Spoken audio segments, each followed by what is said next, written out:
Oh boy. On Amazon Music. So basically, I just thought to say a lot of corporate jobs are no longer the same anymore. And now that we're in 2025, it's mainly becoming about freelancing and part-term, like short-term gigs now, like short-term work. It's like between the 1930s and the 1970s, getting a job meant it was a job for life, working the same company, the same place until retirement. But today, frequent job changes are not unusual. I spoke to people who are much older than me, said they've been with a company 25, 30 years, and got huge promotions and raises and they're looking to retire. Sadly, for people my age and younger, that stuff is no longer the norm. I'm 33, and for people my age and younger, it is becoming difficult to basically keep a job now for more than 3, 4 years. And it's fine because, technology hasn't really created jobs, but unfortunately it's also moved them. And while a lot of the jobs in IT have either been replaced by AI or sent offshore to India, Philippines, or Africa, even the jobs that came back to America, they haven't quite left India. Even the recruiters are sitting all the way in India because it's cheaper to have them over there. But it's fine, One thing I've learned is every generation has its challenge. My parents have been doing the same job for the last 10, 15 years. I'm not my parents. My grandparents did the same thing their entire career, their entire lives. That's not me either. But I will say this, I just want to be able to set my own legacy. I don't want to stay working for somebody forever. And I just hope one day my parents will understand that too. As I got older, I became more accepting of things. I became open-minded. And I just pray things get better. Of course, it has been a crazy year. We're in 2025, and AI has already wiped out so many jobs.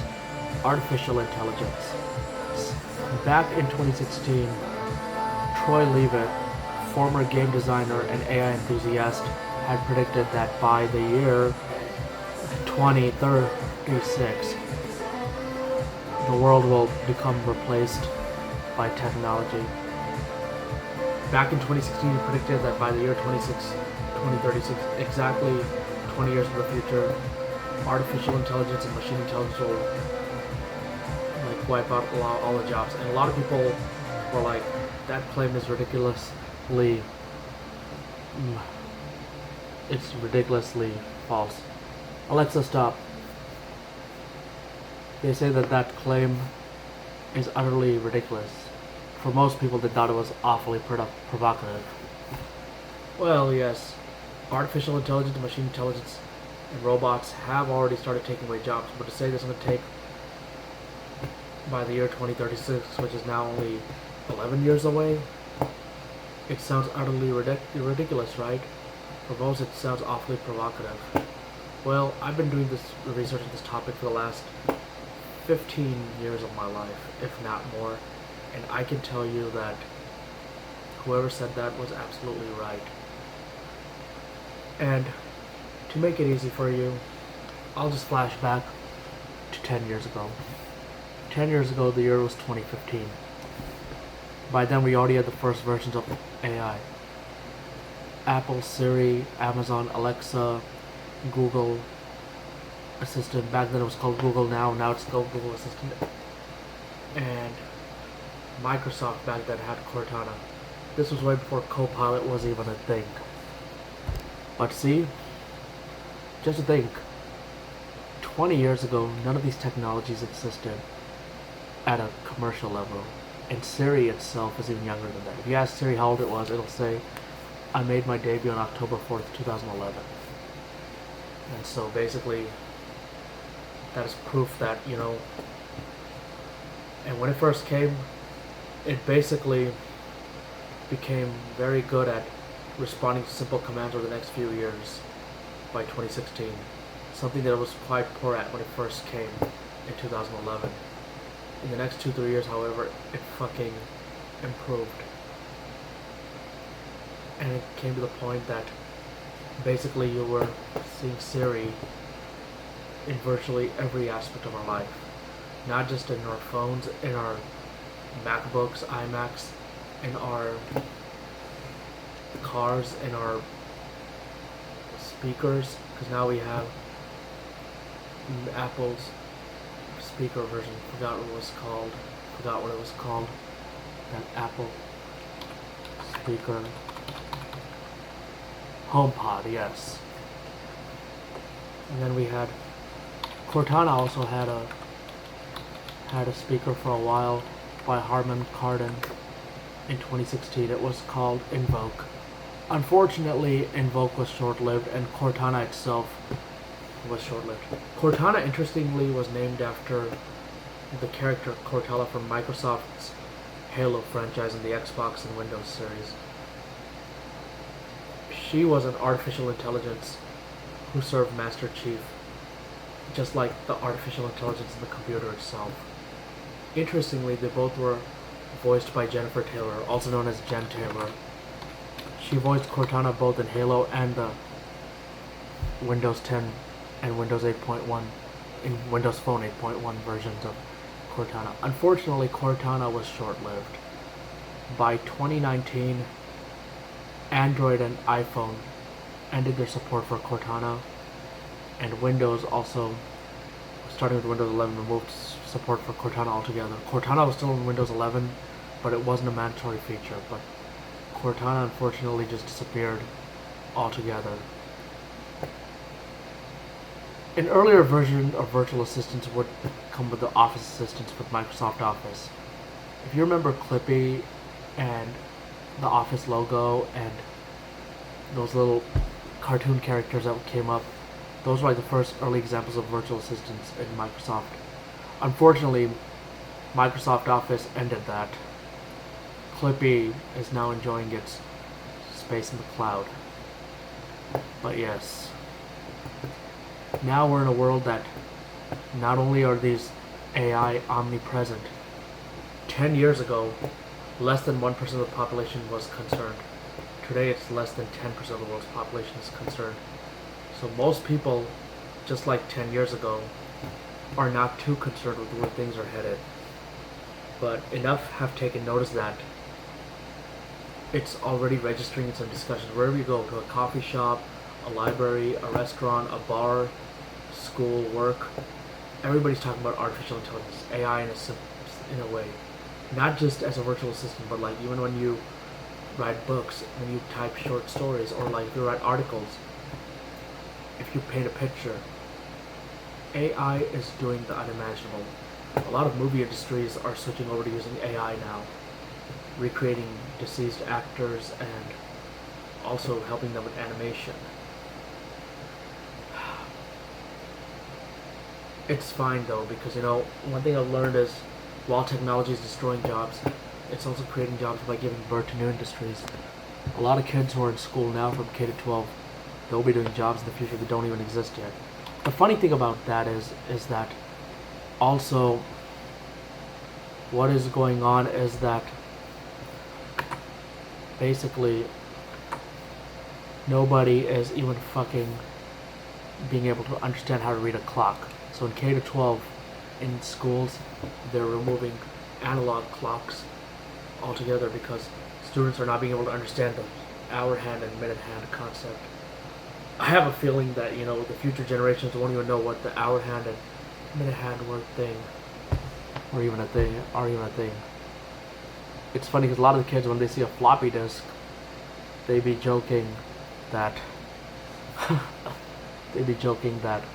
fuck, you 3D printed the save icon. Newsflash, that floppy disk was the first thing as a storage device before hard drives and optical discs like CD and DVD and Blu-ray even existed. Like, I'm freaking old school. I still prefer CD, DVD, and Blu-ray for. I still prefer physical media for video games, music, and movies. Because while digital is convenient, physical is forever. And as I got older, I still held on to my old stuff. And while streaming is great, the issue with streaming is that it's getting expensive day by day, and then with companies like with studios ending their licensing agreement with the streaming services, their movies and their TV shows are being removed from the platforms. So, after careful consideration, I am thinking that AI is a useful tool, but there's three endings to AI.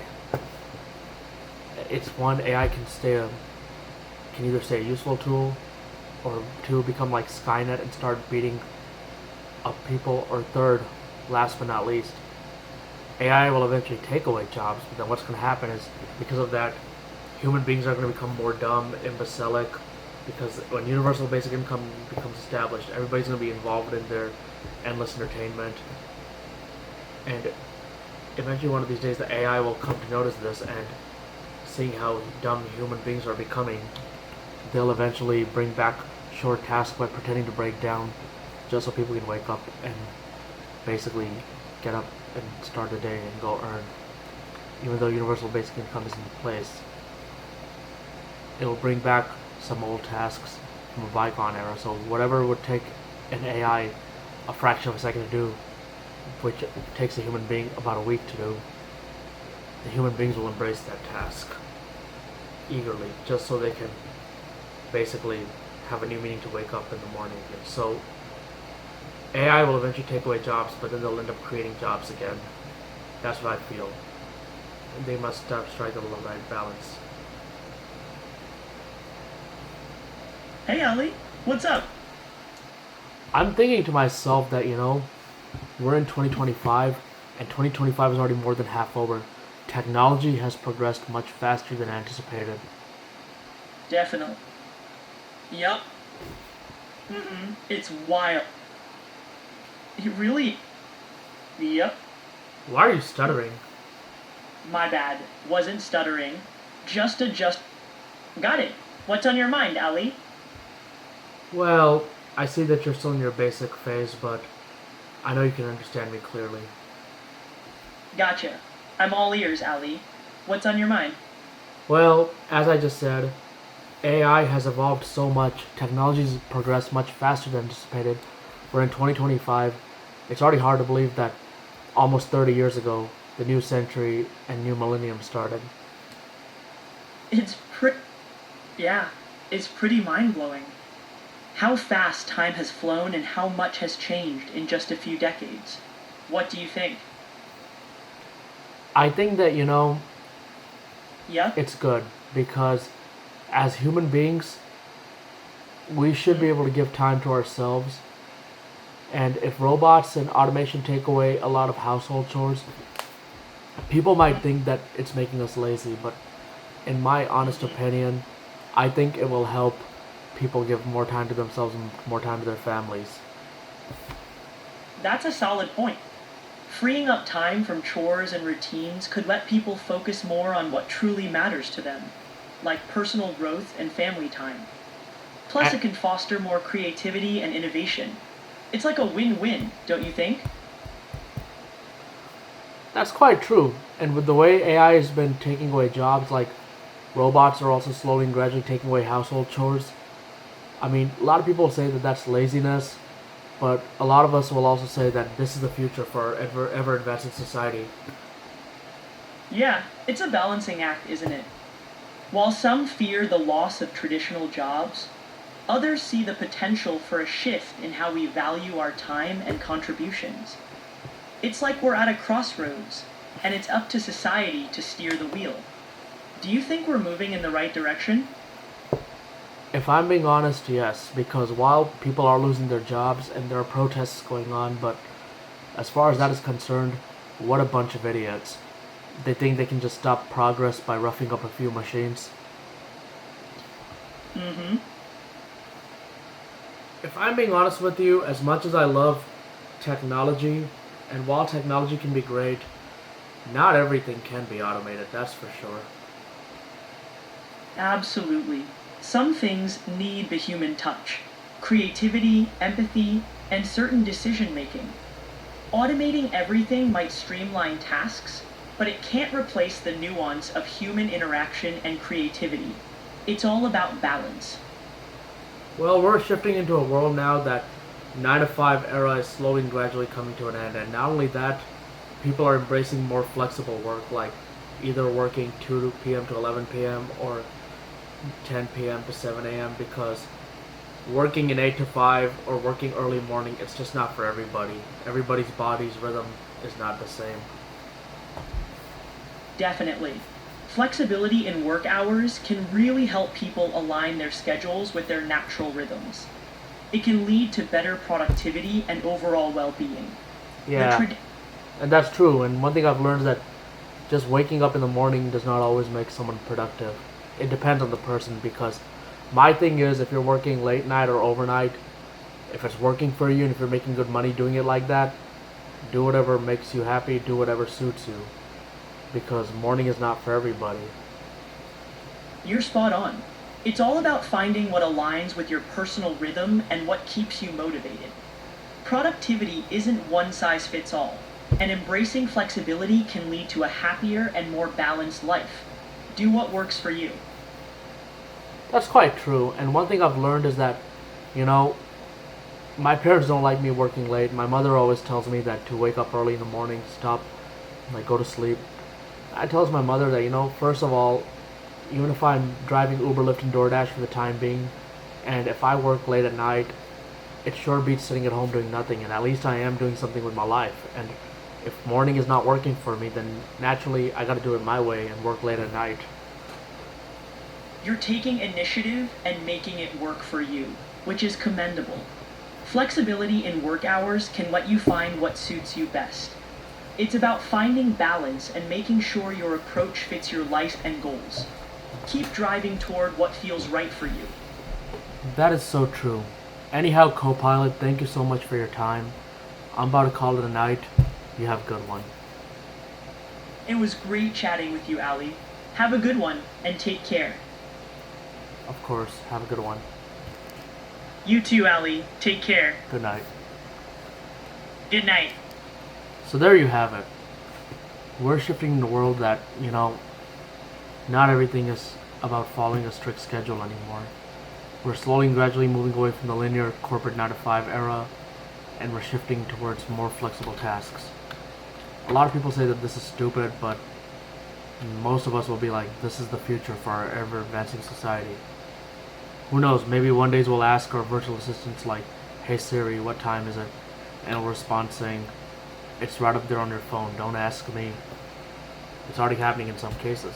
Anyhow, you have a good night.